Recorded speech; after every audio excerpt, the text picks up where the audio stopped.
अस्सलामु अलैकुम वरहमतुल्लाहि ताला वबरकातुहू। उम्मीद है आप तमामी हसरात खैर व आफियत से होंगे। अल्लाह पाक से दुआ है प्यारे नबी हज़रत मोहम्मद मुस्तफ़ा सल्लल्लाहु अलैहि वसल्लम के सदक़े में हमारे नाज़रीन के हर एक मुश्किलात को दूर फरमाए, सबकी रोज़ी में सबके कारोबार में बरकत अता फरमाए, बीमारी से शिफा अता फरमाए, आमीन अल्लाहुम्मा आमीन। प्यारे दोस्तों, प्यारे भाइयों, बहुत ही पावरफुल कुरानी वसीफ़ा लेकर हाजिर हैं। ये कुरानी वसीफ़ा उन लोगों के लिए बहुत ख़ास है जो लोग अपने दिलों में तमन्ना रखते हैं, मुरादें रखते हैं लेकिन पूरी नहीं होती, हाजत रखते हैं लेकिन पूरी नहीं होती। जैसे कोई चाहता है कि मेरा घर बन जाए लेकिन घर नहीं बन पा रहा है, कोई चाहता है मेरे पास खूब पैसा हो, मेरे पास जो है कारोबार हो, मेरा खुद का बिजनेस हो, मेरे पास में गाड़ी हो, मेरे पास में जो है खूब दौलत हो। कोई बे औलाद हैं, वो चाहते हैं कि हमारे पास औलाद हो जाए। तो प्यारे नाज़रीन, ये कुरानी वसीफ़ा हर हाजत पूरी करने का है। जो मुरादें आपके दिल में हैं बस उसे रखें और इस कुरानी वसीफ़े को रोज़ाना 7 मरतबा जो है सुन लें। इंशाअल्लाहुल अज़ीम इसकी बरकत ये होगी कि आपकी हर हाजत, हर तमन्ना, हर मुराद पूरी हो जाएगी। ये कुरानी वसीफ़ा उन बच्चों के लिए बहुत ही ख़ास है, उन बड़ों के लिए बहुत ही ख़ास है जो बच्चे पढ़ नहीं पा रहे हैं, जो पढ़ते नहीं हैं, जिनका दिमाग कमज़ोर है। वो इस कुरानी वसीफ़े को जो है रोज़ाना 21 दिन तक जो है सुने और एक बोतल में पानी रख लें। 21 दिन तक रोज़ाना पानी पिएं। वो बच्चे अच्छे पढ़ने लगेंगे जिनका दिमाग कमज़ोर है। वो बच्चे जिनकी ज़बान में लुकनत है यानी तोतलापन है, तुतलाते हैं, या बड़े हैं तो उनकी ज़बान में भी लुकनत है, तोतलापन है, तुतलाते हैं, तो उनके लिए जो है शहद लें और इस कुरानी वसीफ़े को जो है सुने 21 दिन तक रोज़ाना, और इसको जो है सुनकर उस शहद पर दम कर दें और उस शहद को जो है तोतलेपन वाले बच्चे को या बड़े को जो है चटाया जाए। इंशाअल्लाहुल अज़ीम बहुत ही जल्द 21 दिन के अंदर जो है ज़बान की लुकनत ख़त्म हो जाएगी। तीसरी, इस कुरानी वजीफ़े की सुनने की फजीलत यह है कि किसी के कई सारे दुश्मन हैं, हासिदीन हैं, जैसे माल की तरफ से, औलाद की तरफ से, दौलत की तरफ से, पैसे की तरफ से, बिजनेस की तरफ से, कारोबार की तरफ से, घर की तरफ से कोई हासिदीन हसद करने वाले हैं, दुश्मन हैं। वो इस कुरानी वसीफ़े को इंशाअल्लाहुल अज़ीम रोज़ाना सुने फजर के बाद। ऐसा जो है अल्लाह का करम होगा कि हासिदीन, दुश्मन सब ख़त्म होंगे।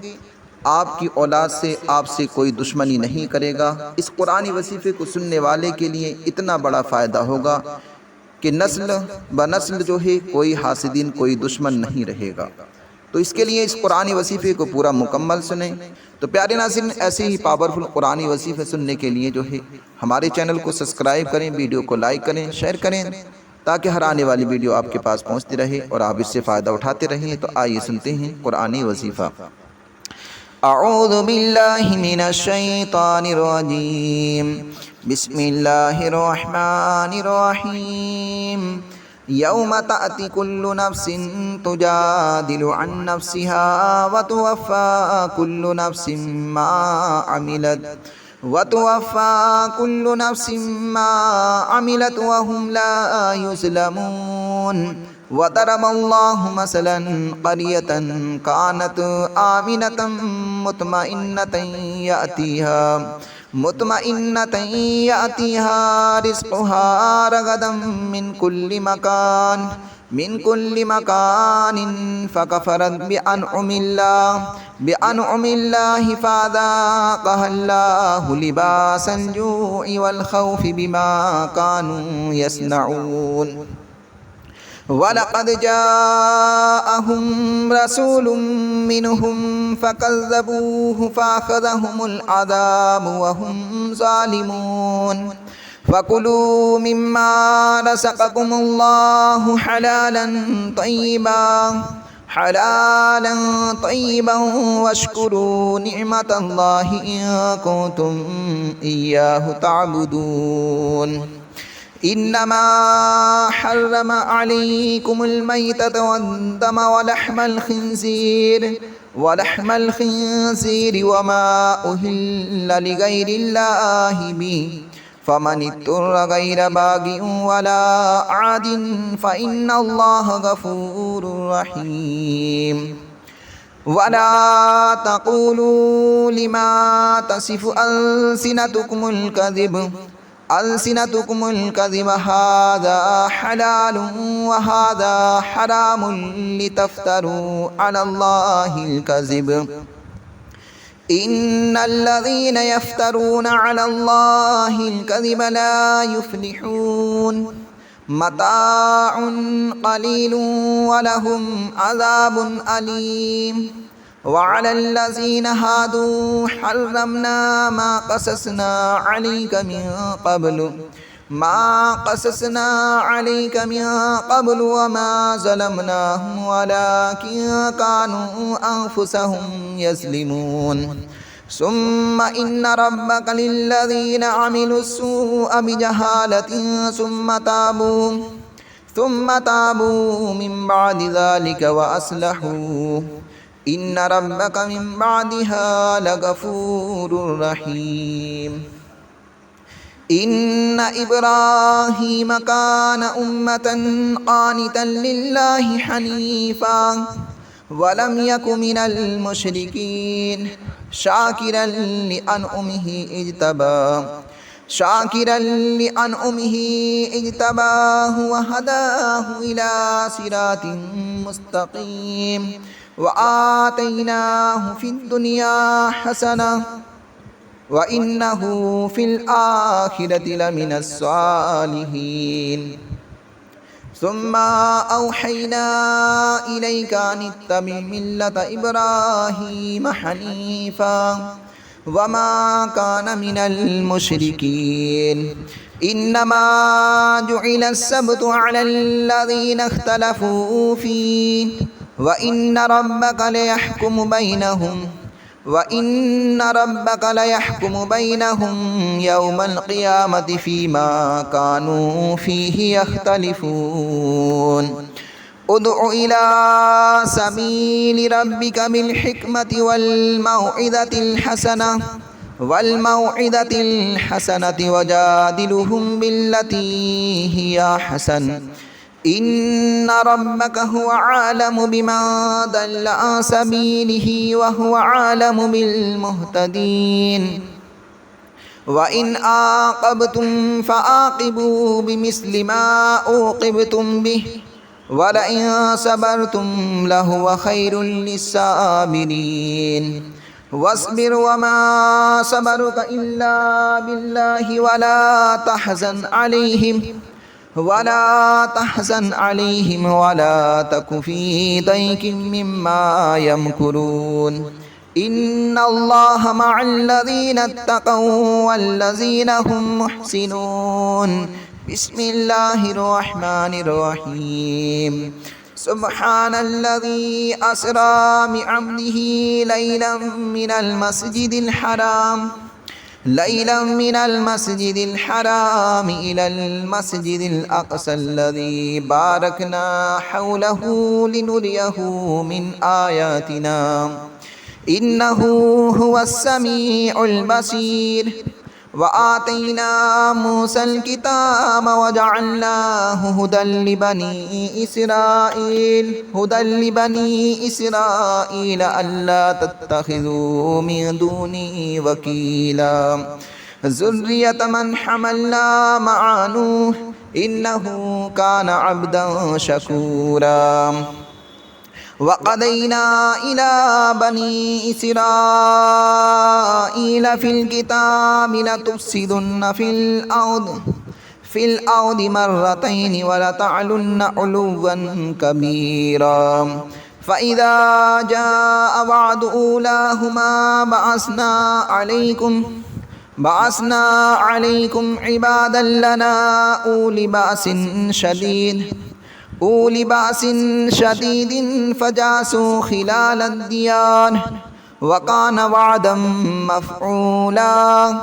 ثم رددنا لكم الكرة عليهم وأمددناكم بأموال وبنين وجعلناكم أكثر نفيرا إن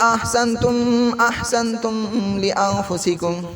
وإن أسأتم فلها فإذا جاء وعد الآخرة ليسوء فإذا جاء وعد الآخرة ليسوءوا وجوهكم وليدخلوا المسجد كما دخلوه أول مرة وليتبروا ما علوا تتبيرا عسى ربكم أن يرحمكم وإن عدتم عدنا وجعلنا جهنم للكافرين حسيرا إن هذا القرآن يهدي للتي هي أقوم ويبشر المؤمنين الذين يعملون الصالحات أن لهم أجرا كبيرا وأن الذين لا يؤمنون بالآخرة أعتدنا لهم عذابا أليما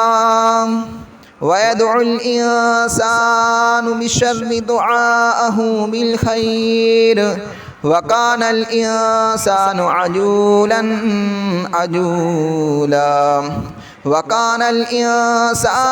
عجولا وجعلنا الليل والنهار آيتين فمحونا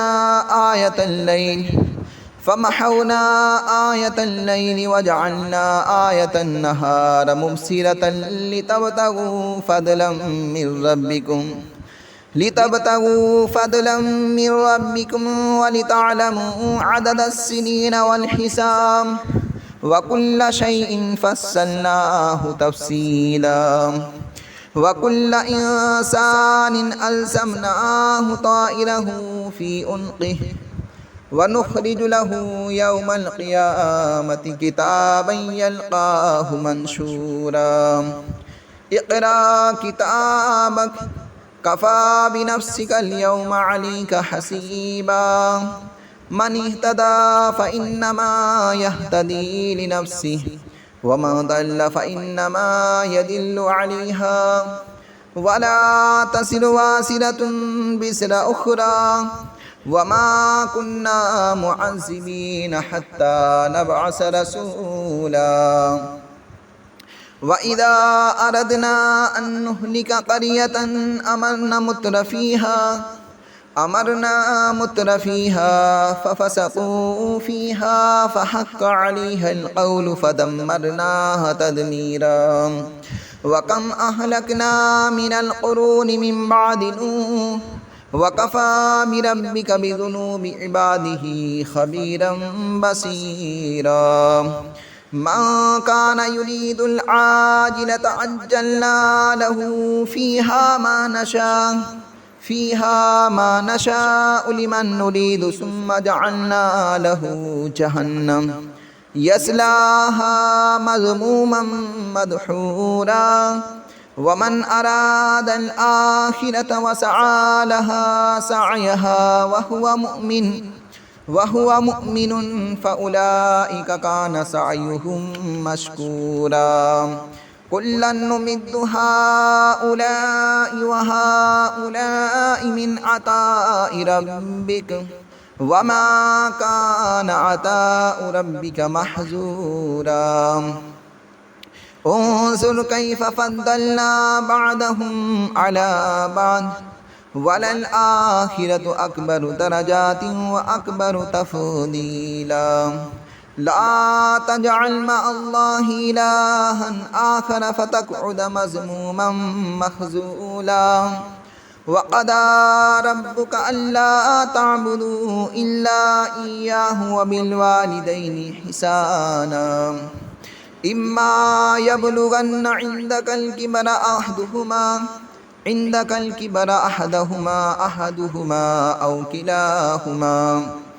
أحدهما أو كلاهما فلا تقل لهما أف ولا تنهرهما وقل لهما قولا كريما